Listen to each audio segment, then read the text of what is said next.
কিশোৰক বাৰু বিৰিণাই জ্বলাব পাৰিবনে নোৱাৰে তো সম্পূৰ্ণ আজিৰ এই ভিডিঅ'টোত আপোনালোকে জানিবলৈ পাব। কিন্তু তাৰ আগতে যিসকলে বৃষ্টি ধাৰাবাহিকখন চাই ভাল পায় তেওঁলোকে যদি এতিয়ালৈকে চেনেলটো ছাবস্ক্ৰাইব কৰি লোৱা নাই তেতিয়াহ'লে ভিডিঅ'টোত এটা লাইক আৰু চেনেলটো ছাবস্ক্ৰাইব কৰি লওক, কিয়নো প্ৰতিদিনে চিৰিয়েলবোৰৰ আপডেটে এই চেনেলটোত আহি থাকে।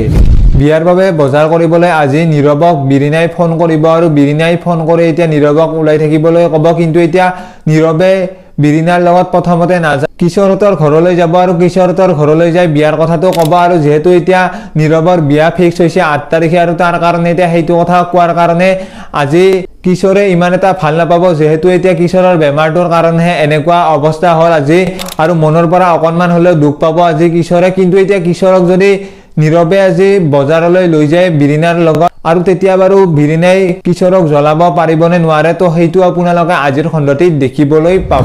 লগতে এতিয়া নীৰৱৰ যিহেতু এতিয়া 8 তাৰিখে বিয়া আৰু তাৰ কাৰণে এতিয়া নীৰৱ আৰু বিৰিণাৰ বিয়াত উপস্থিত থাকিবনে নাথাকে কিশোৰে আৰু সেইটো আপোনালোকে আজিৰ খণ্ডটিতে জানিবলৈ পাব। তো আপোনালোকৰ কোনে কোনে এই ধাৰাবাহিকখনৰ আজিৰ হ'বলগীয়া খণ্ডটি চাবলৈ অধীৰ অপেক্ষাৰে বাট চাই আছে তেওঁলোকে কমেণ্ট এটা কৰি জনোৱাৰ লগতে ভিডিঅ'টো যদি এতিয়ালৈকে লাইক কৰা নাই লাইক এটা কৰি দিব। তো আজিৰ ভিডিঅ'টো এইখিনিয়ে, ধন্যবাদ।